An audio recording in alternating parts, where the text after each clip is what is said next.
Hey, what's up? Today is Friday the 28th of June. I just came home from my sixth flight, now 6 flights in. And to summarize, it's a journey. This is going to be a journey. I'm not documenting highlights, I'm not making a highlight reel. I'm documenting flight by flight, each experience as it goes. And today was one of my worst performances, and it's really a shame, but it's also a test, because experiencing this, I need to know that I need to keep moving forward no matter what. That's ultimately going to be my takeaway from this breakdown, that I need to keep going forward no matter what.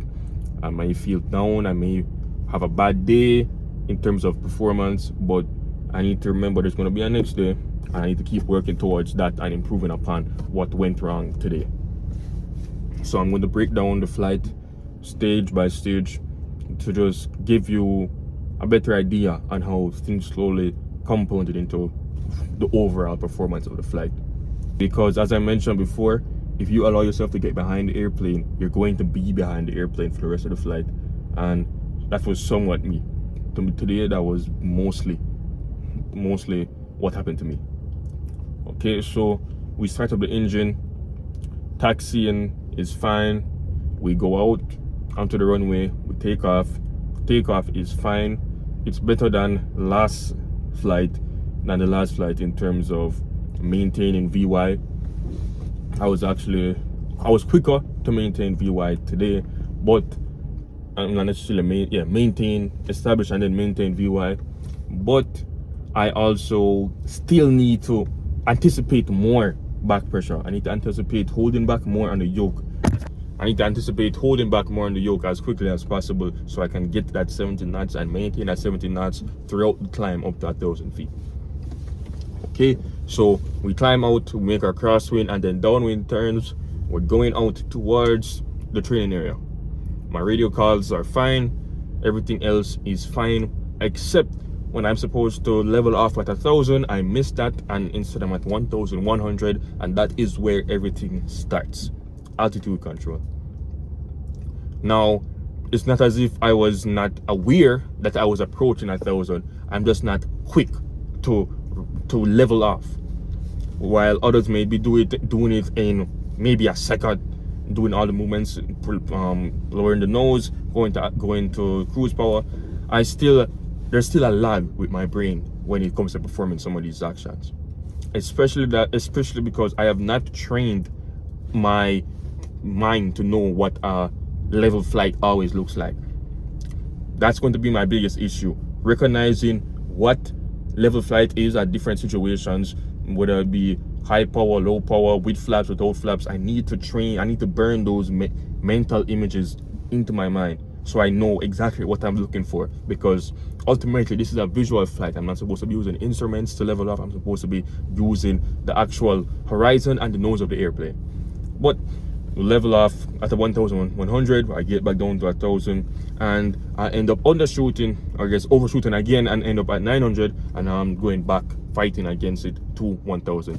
Eventually I get to 1,000. We're talking to approach, which in Jamaica they're called radar. So we're going along. We get cleared up to our maneuver in altitude.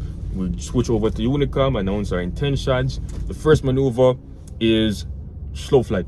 Slow flight wasn't bad, but again, it was a bunch of altitude. I'm mismanaging my altitude. So mismanaging my altitude, in addition with anticipating whether or not I should be pushing forward or pushing or holding back on the yoke when adding the flaps, that was also an issue. But mostly my altitude, I was not able to maintain that altitude. I maybe went a couple feet or so above the 100 limit, but other than that, I was able to do turns, I was able to do climbs and ascents. I remembered how to do those. It's just that I was not being ahead of the aircraft in terms of managing my altitude, which is really the theme of this flight. So slow flights were fine, somewhat. We went into power off stalls. Power off stalls actually were my best performer today. It was the best power off stall I've done, and I was able to get back to that target altitude, and that's that's the biggest takeaway. That's the biggest that's my best maneuver from this flight. Now onto steep turns. This is where it really gets bad.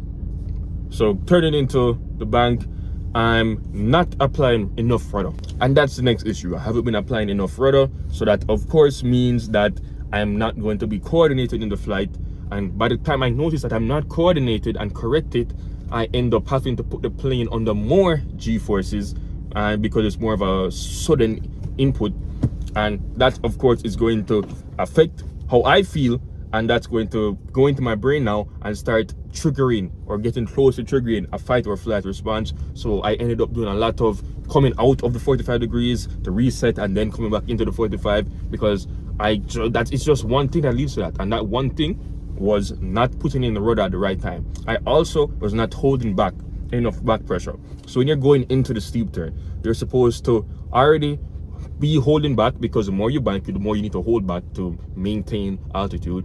But if you don't hold back enough, by the time you get into the turn and you already applied that 2.5 amount of nose up trim, you're going to have to pull back even more, and that's going to once again increase the inputs coming on you. The more there's going to be more G-forces, so you're going to feel really weird to doing that at such a steep angle, and that got to me. But I was able to still roll in and roll out on the required reference points, and I was able to not overshoot my altitude coming out of the turn. But it was still an issue maintaining the altitude throughout the turn, as I mentioned, because I wasn't holding back enough back pressure and I wasn't putting in enough rudder at the right time. Now the power on stall, this is where it really it really got bad. I entered the maneuver correctly, nothing wrong with that, but I'm pitching up, and today it felt like I was pitching up forever, combined with every other mishap that has happened so far. So it's just all compounding into this one maneuver. So by the time the stall finally happens, instead of pushing down as you're supposed to, I'm still pitching up. And I maybe did that for a second or maybe 2 seconds, but that if this was a real situation, that could have been life or death right there. That momentary lapse could have been life or death, and it all started way back in that first minute when I did not maintain my altitude correctly. It all compounded, and then it turned into doubt, and it turned into this was a huge mental fight, a huge mental battle going on, which didn't need to happen. This was supposed to be my review flight before doing my progress check, but now I have to do our next review flight because I was not ready to do it. I wasn't ready. I was a little nervous, I guess, but I didn't feel nervous going into it. So that first mistake, it just, as I said, it just compounds. After that, we headed back towards the airport. Nothing eventful really coming back. It was a standard. The landing, I could have held the flare a little more. Other than that, it was pretty usual. A lot of things went wrong, but that's the point of learning, isn't it? To know what went wrong and to correct. So now that I know I need to go home and put in some hours on the simulator and just drill into my head what needs to be done. Drill into my head the various things I noted, and then try and apply that in the simulator so I can be as ready as possible for the next review flight. But yeah, other than that, once again, I'm grateful I was able to go out and come back safely in one piece. I'm grateful. I'm still able to pursue this. It's not like a fail and you're out thing. You're able to come back and improve. So I just need to take advantage of that and actually go and do the work. So if there's one thing I want to take away from this, it's not going to always be it's not always going to be happy days. It is not always going to be happy days.